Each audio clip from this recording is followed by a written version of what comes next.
কলিয়াবৰ তিনিআলিত পুৱতি নিশা ভয়ংকৰ পথ দুৰ্ঘটনা।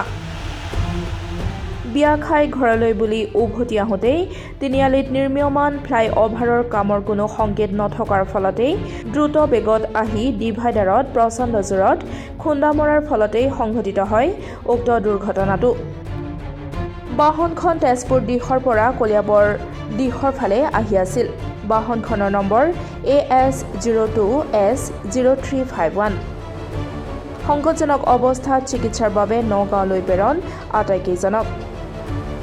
ব্যক্তিকেইজন ক্ৰমে কুলদীপ নেৱাৰ, মিণ্টু তাঁতী, কেশৱ গোস্বামী, শান্তনু গোস্বামী, গোপাল প্ৰধান।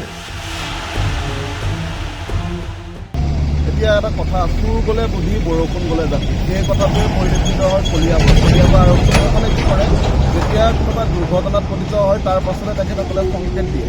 কিন্তু এনেই তেখেতসকলৰ ইয়াতে কোনো ধৰণৰ চিকিউৰিটিৰ ব্যৱস্থা নাথাকে, নাই কোনো টেকনিকৰ ব্যৱস্থা নাথাকে। তেখেতসকলে যেতিয়া চুৰ গ'লে বুদ্ধি, বৰষুণ গ'লে জাতি বুলি কথা চাই আছে তেনেকুৱা কৰে। আৰু এই যি ফ্লাইঅভাৰখন আছে বিগত 8 বছৰ হৈ গ'ল, কিন্তু সেই 8 বছৰে আজিলৈকে সম্পূৰ্ণ হৈ নুঠিল। যিহেতু বহুকেইখন ফ্লাইঅভাৰ, যেনেকৈ গুৱাহাটী চিটিত বহুকেইখন ফ্লাইঅভাৰ 2 বছৰ 1.5 বছৰত সম্পূৰ্ণ কৰিছে, কিন্তু ইয়াতে থকা যিখন ফ্লাইঅভাৰ আছে সেই ফ্লাইঅভাৰখন বিগত 8 বছৰে সম্পূৰ্ণ হৈ নুঠিল, যাৰ ফলত এনেকৈ বহুকেইটা দুৰ্ঘটনা হৈছে।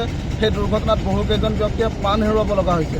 কিন্তু এতিয়াও এই চৰকাৰ প্ৰশাসনে এই কলিয়াবৰত থকা যিখন ফ্লাইঅভাৰ আছে সেই ফ্লাইঅভাৰখন কিহৰ কাৰণে নিৰ্মাণ সম্পূৰ্ণ হৈ নুঠে, সেইটো এটা ডাঙৰ প্ৰশ্ন হৈ উঠিছে। কিয়নো এই ফ্লাইঅভাৰখনৰ কাৰণে বহু মানুহৰ জীৱন গৈছে, আৰু যদি জীৱন যোৱাৰ পাছতহে এই ফ্লাইঅভাৰখন সম্পূৰ্ণ হৈ উঠিব বুলি মই ভাবিছোঁ। এতিয়া যোৱা নিশাও এক্সিডেণ্ট হৈছে, তাৰ আগতো এক্সিডেণ্ট হৈছে, আৰু ইয়াত কোনো ধৰণৰ ট্ৰেফিকৰ ব্যৱস্থা নাথাকে। কাৰণ এইটো উজনি নামনি সকলোফালে যাওঁতে এই পইণ্টটো পাৰ হৈ যাব লাগিব, আৰু এই পইণ্টটোত সঘনাই এজন ট্ৰেফিক থকাটো জৰুৰী। কিন্তু ইয়াতে যি কলিয়াবৰ প্ৰশাসন আছে, কলিয়াবৰ প্ৰশাসনে ইয়াত এজনো আজিলৈকে চিকিউৰিটি দিয়াৰ ব্যৱস্থা কৰা নাই, ট্ৰেফিক দিয়াৰ ব্যৱস্থা কৰা নাই। সেইটোৱে লৈ আমি বহুত চিন্তিত। বহুতো সৰু সৰু ল'ৰা ছোৱালী স্কুল যায় এই অভিমুখে, আৰু কলেজৰ হওক সকলোখিনি এই ৰাস্তাতে অহা যোৱা কৰে। বহুতো এক্সিডেণ্ট হৈছে, আৰু ইয়াতে চাব গোটেই টেম্পুবিলাক ৰখাই থয়, কোনো ধৰণৰ সংকেত নাথাকে, আৰু ৰাস্তাও একে চব বেয়া হৈ গৈছে।